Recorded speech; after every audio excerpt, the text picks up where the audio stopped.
setting sail at 5:23 Thursday afternoon, 25th of September 2025. It's a full date, that, isn't it? I could have put that across the screen as well, a little ticker tape.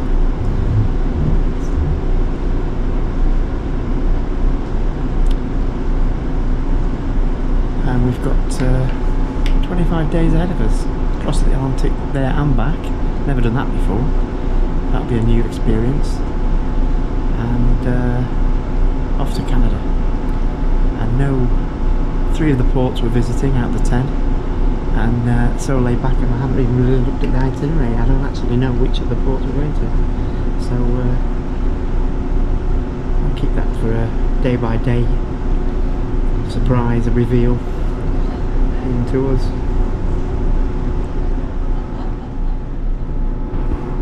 Just got the cases with a little bit of a kerfuffle, because the first case arrived and then the next 7 that we've got between the 3 of us didn't arrive for another 2.5 hours, so there's a bit of a panic setting in, but they're all here now.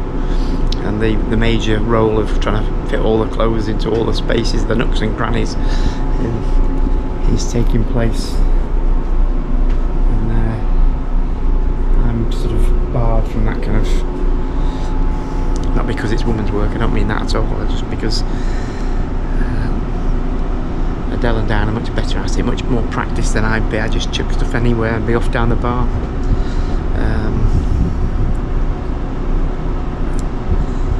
There's a much more structured unpacking. So yeah, I think it's a 5-day crossing to Canada.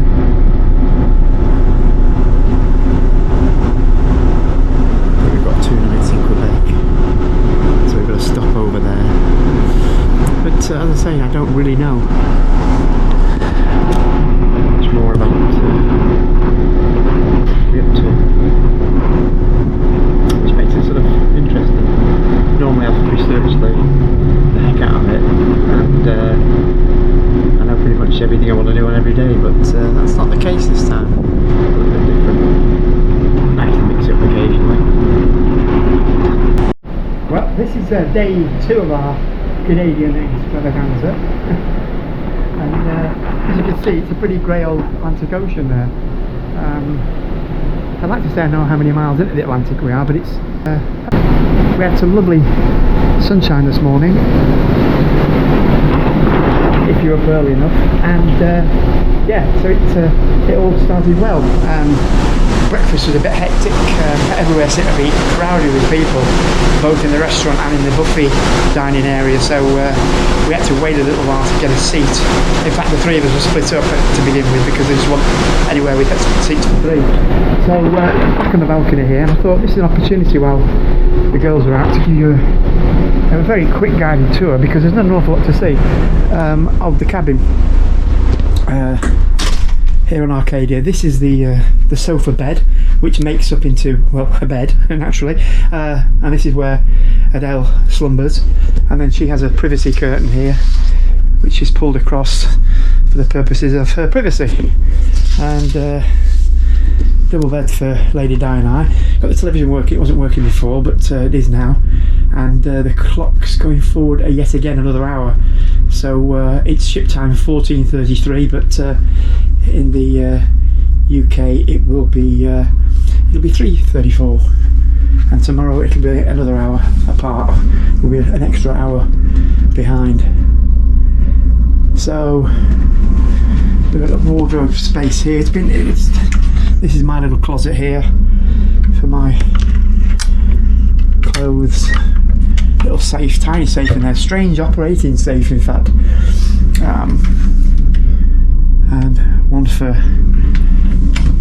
Diane and one for Adele, and then we have the bathroom. Put the lights on actually, would make more sense.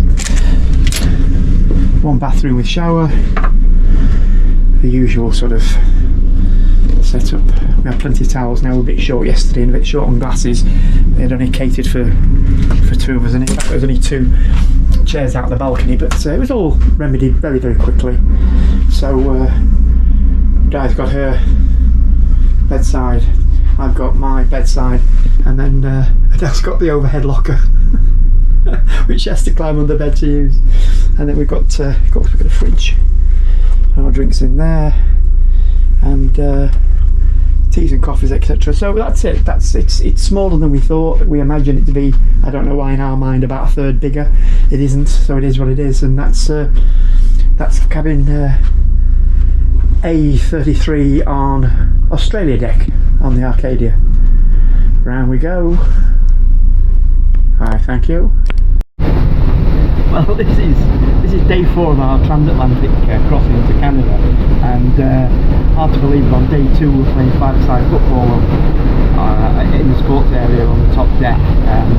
But as of yesterday, and certainly today, all those decks are closed off, and rightly so, because we're now in a force 9 strong gale sea situation, and rising to a force 10 storm. It's on its way. I'll just give you an idea of what that looks like from our balcony here. Yeah, absolutely no sun. Very hard to walk about the ship. People are tottering around all over. It rolls and tosses and pitches. But to be fair, we've just finished breakfast, and just shut that door, and yeah, considering the average age on board passenger wise is probably mid to late 70s, I would have said.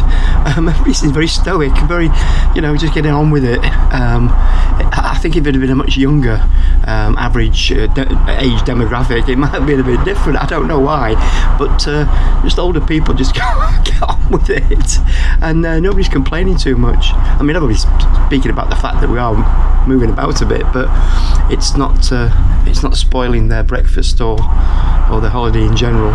So we've got another day at sea tomorrow, and then we reach St John's, Newfoundland on Tuesday. So today's Sunday. Okay, just thought I'd bring you up to date with that weather report.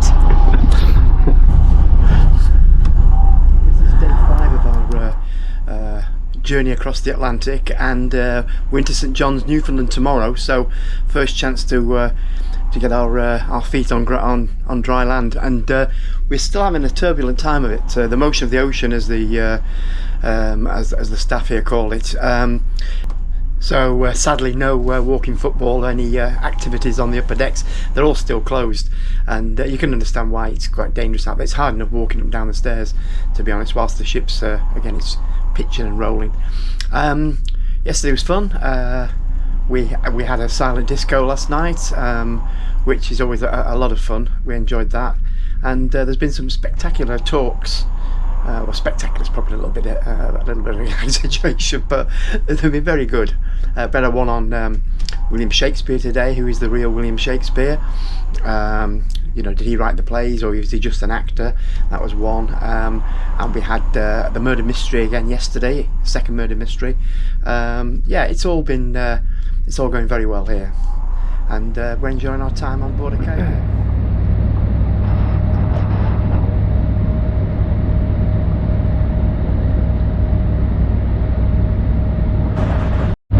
So this is our first glance of Canada from the deck of the Arcadia. We're now in St John's in Newfoundland.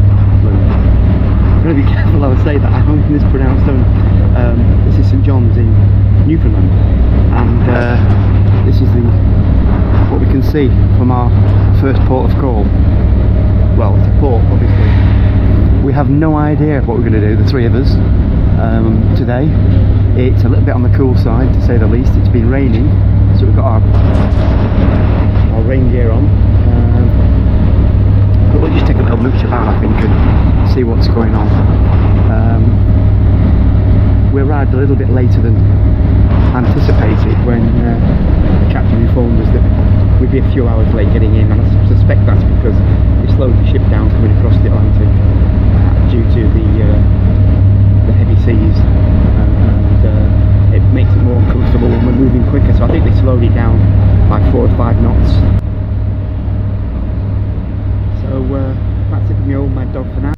Well, we've arrived here at, and I'm whispering because I'm in a cathedral. This is the Cathedral of John the Baptist here at St John's in Newfoundland. It's the first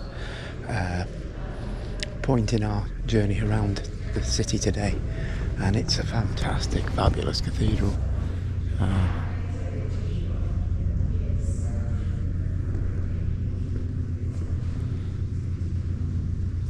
Victorian in origin. It suffered in a fire, I believe it was 1892, I read, and it took them another 13 years to rebuild. But this GoPro will not give you the scale and the magnitude of this fantastic building. Gothic arches, so it looks like it's a building that's much older. It looks like it's medieval, but of course it couldn't possibly be in this part of the world.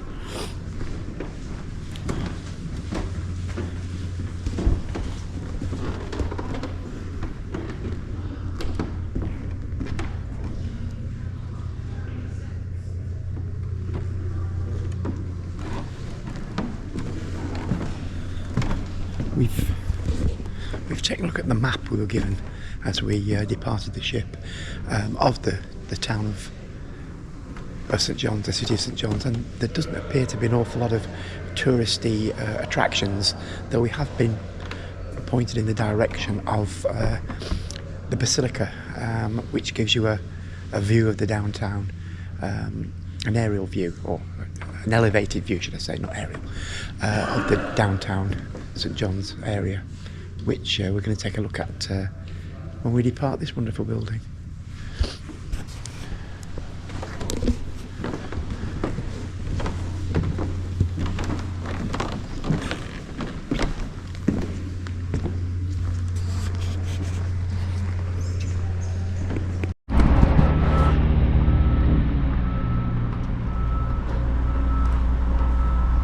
The Basilica of St John the Baptist at St John's, Newfoundland.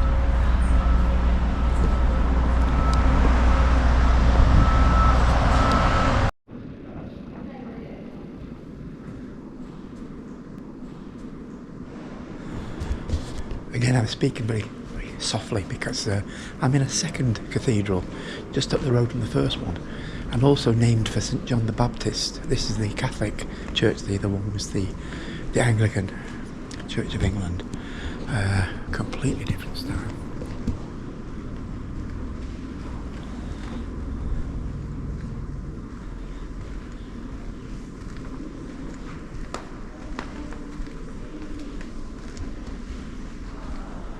It's still magnificent.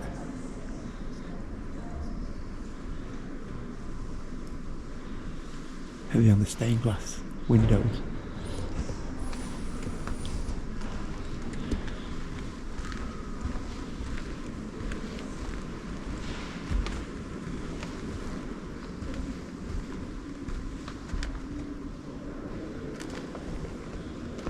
And with the iconography, clearly Catholic.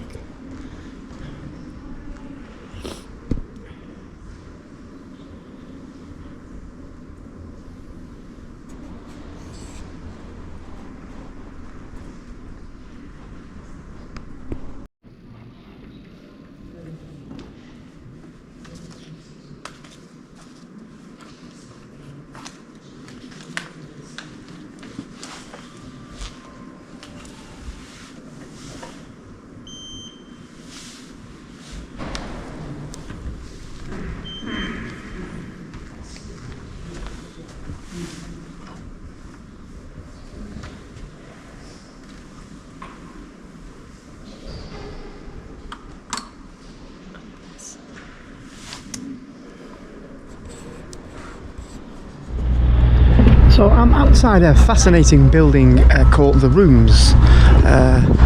This is The Rooms. It's part museum, it's part art gallery.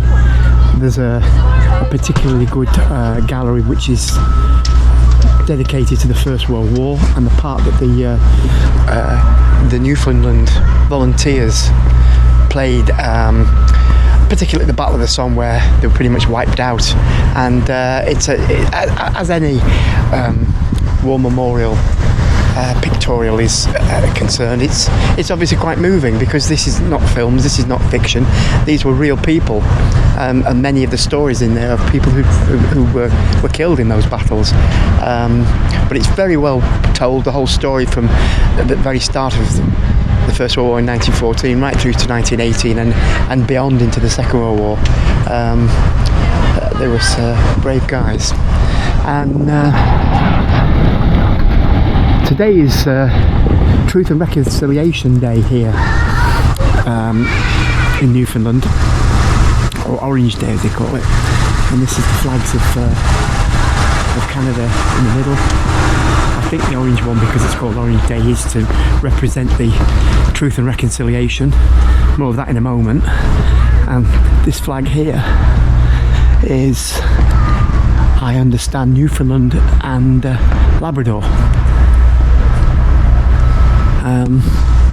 I learned quite a lot about the sports as well.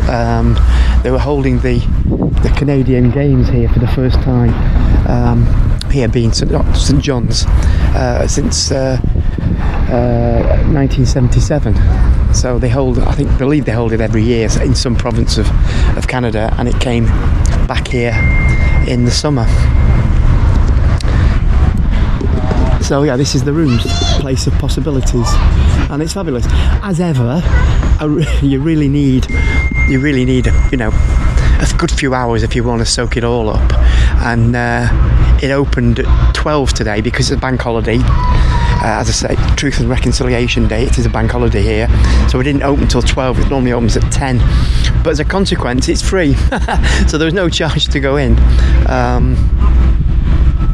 So I've probably I've heard of it, and at some point we have to meet up and start to make our way back to the ship. We're not sailing for another couple of hours, but it's always best to get back and get settled. And I think my co-conspirators, Di and Adele, I think could be ready for a brew or a sit down somewhere.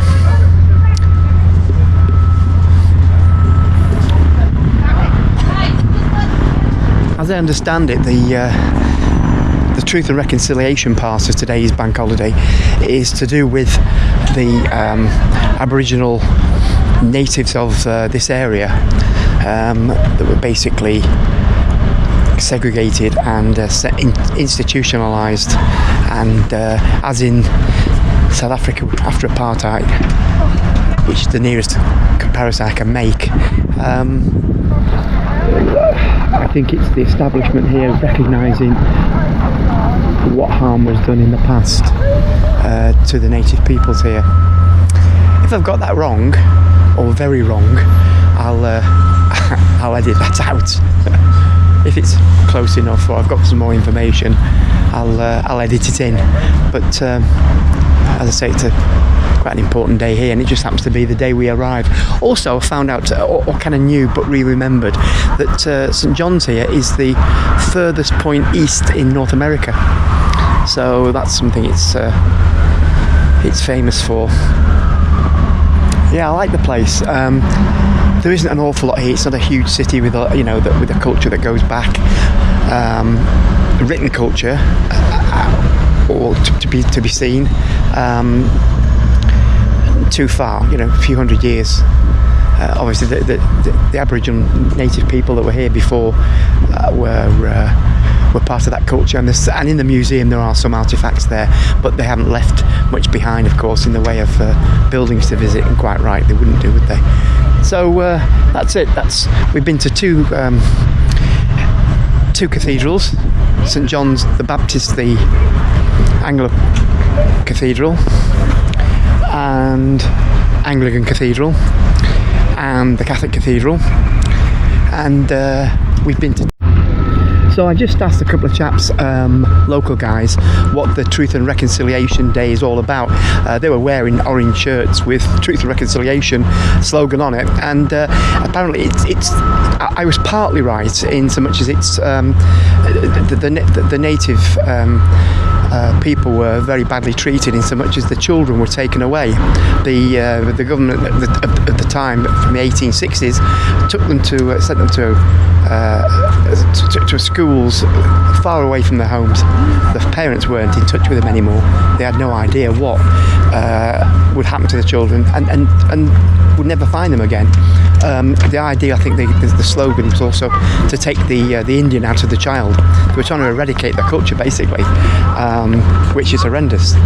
And as one of the guys said, it's only because of the native Indians here in eastern Canada that allowed the Europeans, when they came over, primarily the English and Scots, the British as they would become, to survive the conditions here. They as lots of native people did when settlers arrived, they were actually helpful to the cause.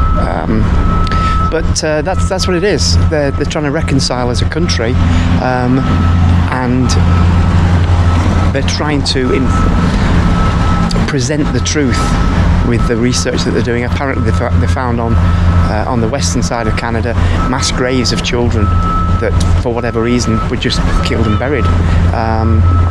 And if the parents wouldn't let the children go, to be taken away and institutionalised in Christian schools, the parents were jailed.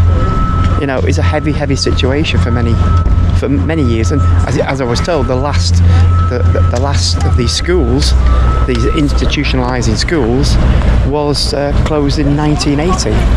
So it's not something that took place 200 years ago. I mean, it's actually in my lifetime it was still happening. Yeah, sobering.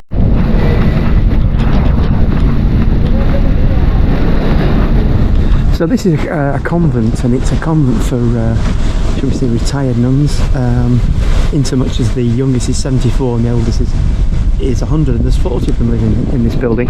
But what we've been here to see is the Veiled Virgin. It's a statue head, it's a bust, and it's the most amazing piece of sculpture I've ever seen, and I've seen some good ones, including David.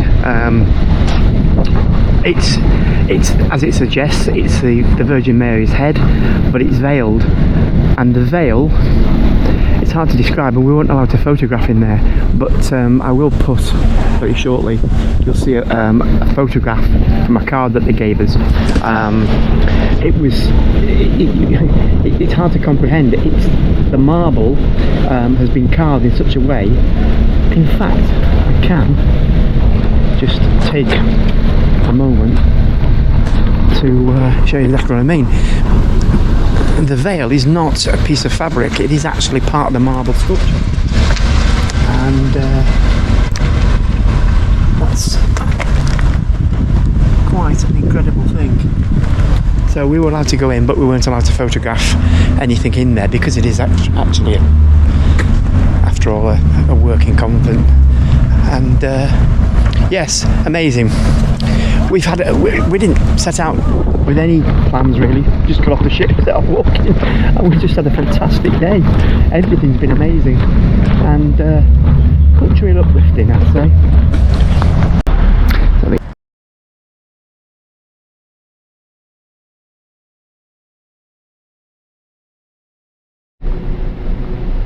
So as we say goodbye to St John's, Newfoundland, day at sea tomorrow, and this is the view we've got.